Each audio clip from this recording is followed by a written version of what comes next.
के बारे में आपने पिछले लेक्चर में देखा, glycolysis takes place into the cell cytoplasm. During the process of glycolysis, glucose break down into two molecules of pyruvic acid through different steps. These steps were discovered by Emden, Melham and Fermat. So it is called as EMP pathway. लेकिन pyruvic acid का future क्या है? अगर oxygen नहीं है तो cytoplasm में anaerobic displacement होगा, मसल सेल में लैक्टिक एसिड बनेगा, लेसरदी बनेगी। वही बैक्टीरिया और यीस्ट में क्या होगा? इथाइल अल्कोहल बनेगा, कार्बन डाइऑक्साइड और लेसरदी। लेकिन अगर पायरुविक एसिड माइटोकॉन्ड्रिया में आता है तो वहां पे ऑक्सीजन की उपस्थिति में क्या बनेगा? एसिटल कोएंजाइम और क्रेब्स साइकिल चलेगा और huge amount of energy produce होगी जो एटीपी में स्टोर होगी। तो हम जरा देखते हैं कि क्रेब्स साइकिल होता कहां है। Krebs cycle takes place in matrix of mitochondria. ये कहां होता है बच्चों? Matrix of mitochondria. माइटोकॉन्ड्रिया के मैट्रिक्स में क्रेब्स साइकिल होता है।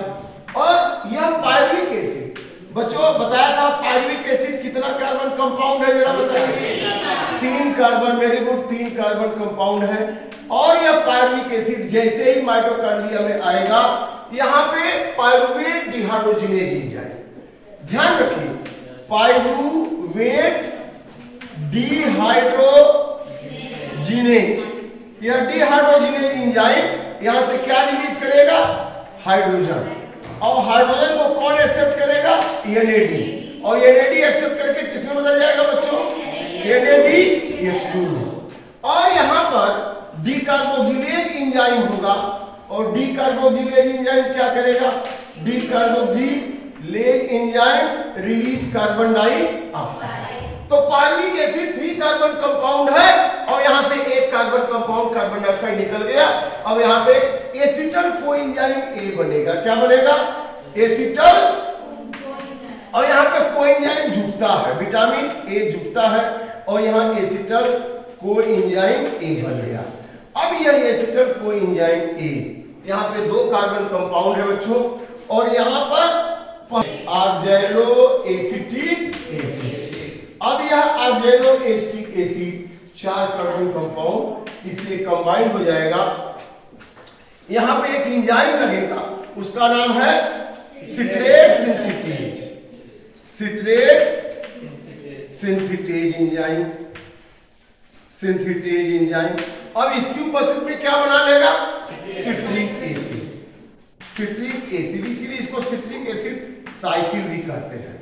अब बच्चों ये सिट्रिक एसिड यहां पर एक और एंजाइम काम करेगा, एकोनिटेज एंजाइम। क्या नाम है उसका? एकोनिटेज एंजाइम। इसकी उपस्थिति में यह डबल मात्रा में, पहले जब यूज होगा तो यह सिस एकोनिटिक एसिड बनाएगा, थोड़ा और एकोनिटेज लगेगा तो आइसोसिट्रिक एसिड, किसमें बदल जाएगा?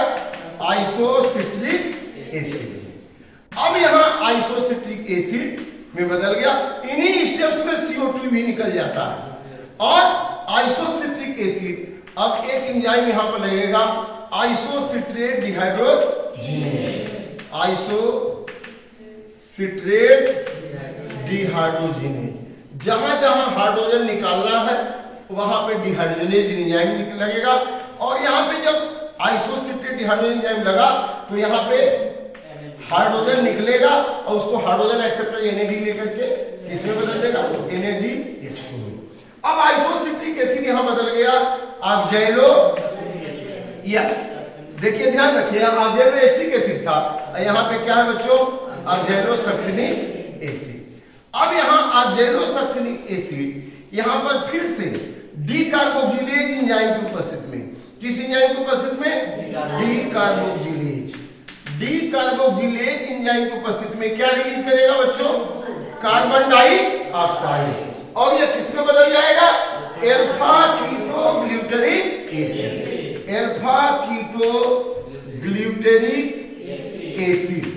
अब आप सोच रहे होंगे कि इंटरमीडिएट कंपाउंड का क्या यूज है? ये step by step pyruvic acid टूट रहा है और यहाँ पे जो इंटरमीडिएट कंपाउंड है ये कुछ नए कंपाउंड भी बनाने में लग जाते हैं।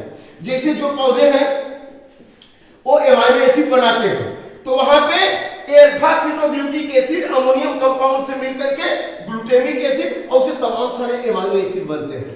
तो कुछ इंटरमीडिएट कंपाउंड मेटाबॉलिक प्रोसेस में कुछ नए कंपाउंड बनाने में भी लग जाते हैं, इनका इस्तेमाल होता है। इसीलिए हम जो है इसको कैटाबॉलिक प्रोसेस तो कहेंगे, रेस्पिरेशन को कैटाबॉलिक पैथवे तो कहते हैं, लेकिन इसकी प्रक्रिया में जो इंटरमीडिएट कंपाउंड बनते हैं उसमें से कुछ कंपाउंड कुछ नए कंपाउंड बनाने में लग जाते हैं, माने कंस्ट्रक्शन में लग जाते हैं, इसलिए एनाबॉलिक भी कहते हैं। इसलिए आजकल रेस्पिरेशन को एम्फीबॉलिक पैथवे कहा गया है। कैटाबॉलिक और एनाबॉलिक कहीं ब्रेकडाउन हो रहा है, कहीं उससे नया बन रहा है, तो उसको क्या कह देते हैं, एम्फीबॉलिक पैथवे। आगे एक टॉपिक आएगा उसको बताऊंगा। तो यहाँ पे अल्फा कीटोग्लूटारिक एसिड, अब alpha ketoglutaric acid in the presence of alpha ketoglutarate dehydrogenase enzyme, कौन सा एंजाइम यहां लगेगा, अल्फा कीटोग्लूटारेट, उसी के नाम के आगे जोड़ दीजिए डिहाइड्रोजिनेज, ये लगा दिया आपने। अब जब डिहाइड्रोजन लग गया तो क्या निकलेगा जरा बताइए, हाइड्रोजन निकलेगा। हाइड्रोजन निकलेगा तो यहाँ NAD उसको ग्रहण कर लेगा और NAD ग्रहण करके किस में बदल देगा बच्चों, NADH2 में। Very good. अब यह अल्फा कीटोग्लूटिक एसिड किस में बदल गया, यहाँ पे कोएंजाइम A लग जाएगा, कोएंजाइम A, अब सक्सिनिल कोएंजाइम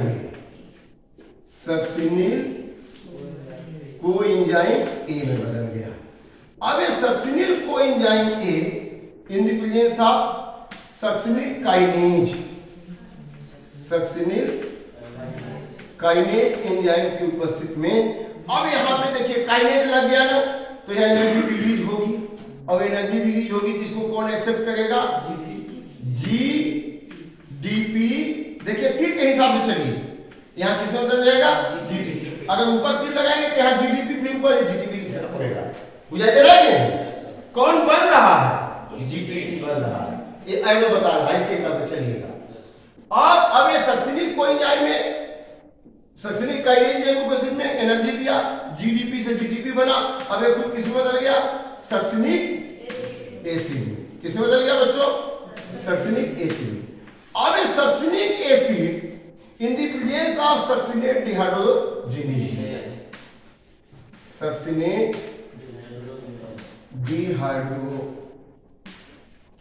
अब डिहाइड्रोजिनेज लग गया तो इसका मतलब यहाँ भी हाइड्रोजन रिलीज हो रहा है, लेकिन यहाँ का हाइड्रोजन जो निकलेगा वो NAD नहीं लेगा, कौन लेगा, FAD, और FAD लेकर किसमें बदल जाएगा, FADH2 में।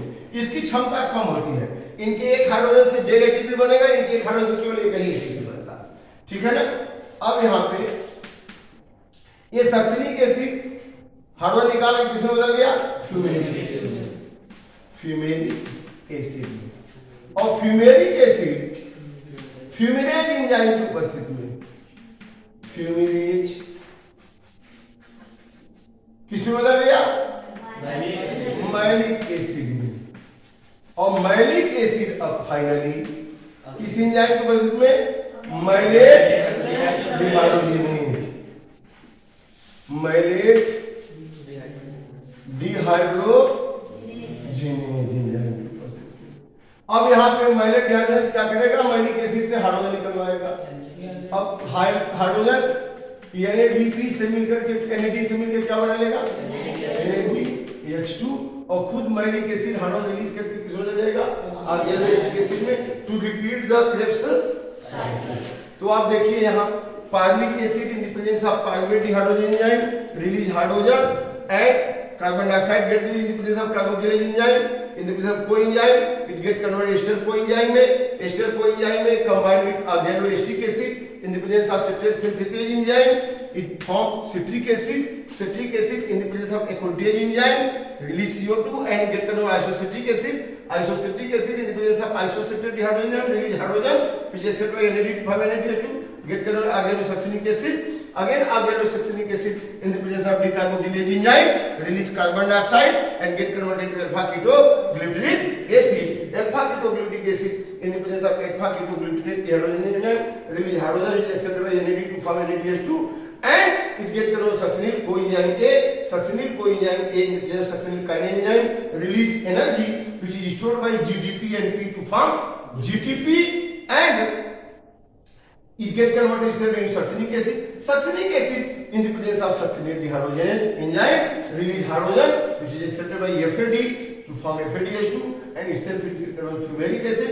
Fumaric acid in the presence of fumarate enzyme get converted to malic acid. Malic acid in the presence of malic dehydrogenase enzyme release hydrogen and get converted to oxaloacetic acid to repeat the Krebs cycle.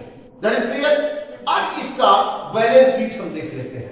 Balance sheet यहाँ क्या है आप देखिए यहाँ पे hydrogen NAD NADH2 one place, then again NAD NADH2 second place, then NAD NADH2 third place, then NAD NADH2 कितने place में NADH2 बना जाता बताइए फोर्थ प्लेस में.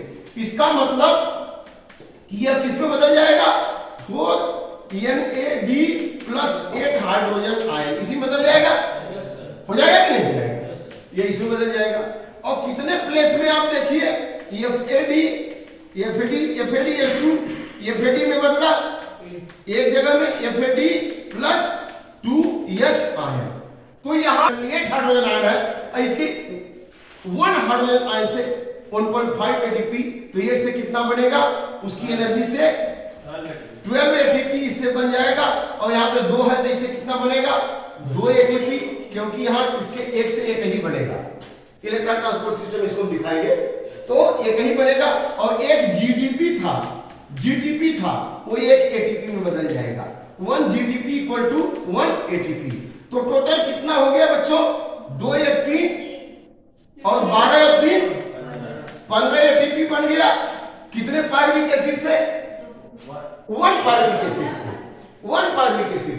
ये ग्लूकोज से कितना पायरुविक एसिड बना था 2 तो 15 गुना 30 तो कुल कितने एटीपी बन जाएंगे 30 एटीपी बन जाएंगे 2 पायरुविक एसिड से. और एक ग्लूकोज ग्लाइकोलाइसिस में जब 2 पायरुविक एसिड बनाया था तो 4 एटीपी बने थे उसमें 2 खर्च हो गए थे तो 30 2 32 और वहां 2 NADH2 माने 4 हाइड्रोजन आयन बने थे. वो 4 हाइड्रोजन जब माइटोकॉन्ड्रिया में आएंगे तो उसे 6 एटीपी बनेगा लेकिन 6 में से 2 खर्च हो जाएगा केवल 4 एटीपी बचेगा और 4 और 2 तो कुल कितने हो गए 36.